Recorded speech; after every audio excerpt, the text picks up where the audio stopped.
say? It's football back. I put it all on the line. Offense.com. I'm Joe Daniel. Today I'm going to be talking to you about punting the football, one of the best offensive plays there is as far as yards gained, and we're going to be working on a shield punt, how we're going to make this work for us. The shield punt is something where we're going to spread out these guys up front.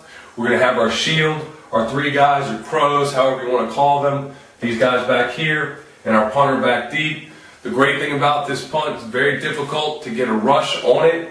There's really only one way to effectively attack this formation, and we're going to talk about that. But we're able to get our guys out wide, get them released down the field. We've got a number of opportunities for fakes out of this formation, so there's a lot that we can do with the shield punt.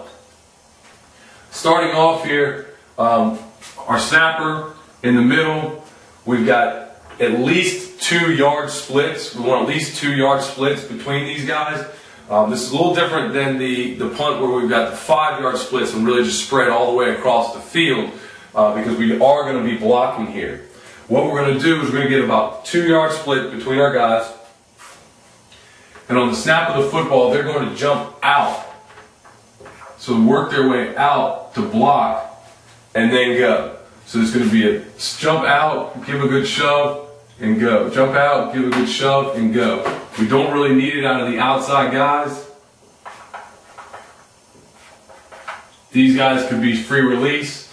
They don't have to step out because those guys are going to be so wide on their rush that if you've got a rusher coming off this edge, there's really no way for him to get to that punter. So we can go ahead and free release these guys and take them to the football. Our long snapper snaps the ball. He's to the football as well. We've got our 3 crows here. They're looking for where the overload is. Wherever we've got the most guys coming from, we're going to attack from inside out. They've got to take anything coming through this A gap first. So they're checking A gap, checking A gap, checking A gap, and then working their vision out for anything else off the edge. But mainly take care of those A gaps because that's where we can get in trouble.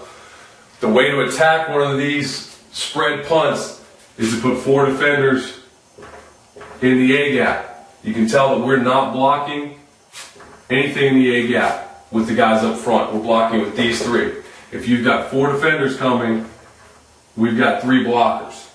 The only other thing that you can do is try to get your long snapper involved in the protection, but that's very difficult to do. Most long snappers are going to have a hard time snapping and stepping and doing anything as far as the protection. So that 4 and A gap is the biggest problem that you can have, and you're going to want to have some sort of adjustment in order to make sure that you get this punt off.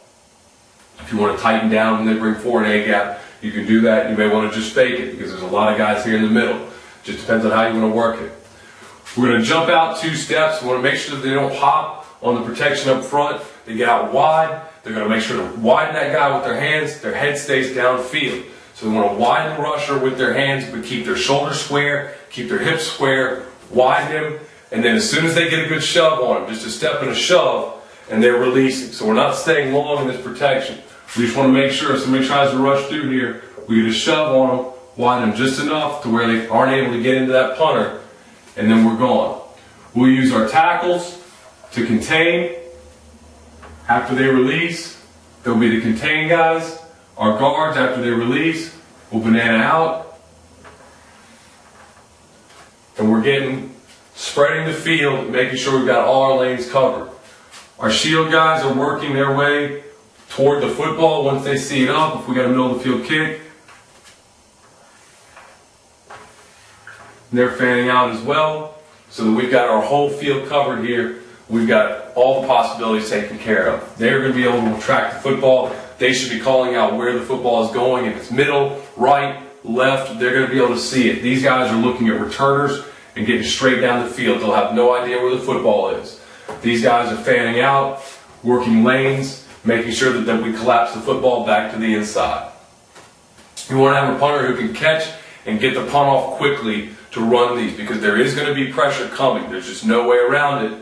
When you spread these guys out, there's not going to be a total lack of pressure. They're going to be able to get some pressure on you. You've got to be able to catch it, punt it quickly, and then if you do that, this is a great punt to run.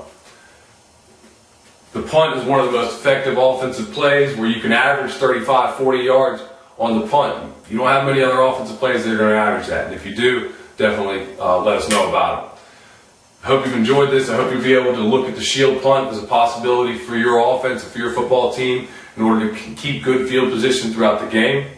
I would appreciate you watching and listening, and I hope you'll come over to footballoffense.com, sign up there for our free newsletter to keep getting updated as the site grows and we add more and more ways for you to defeat your opponents and score more points. Have a great day. Football back, football back. All I gotta say is football back.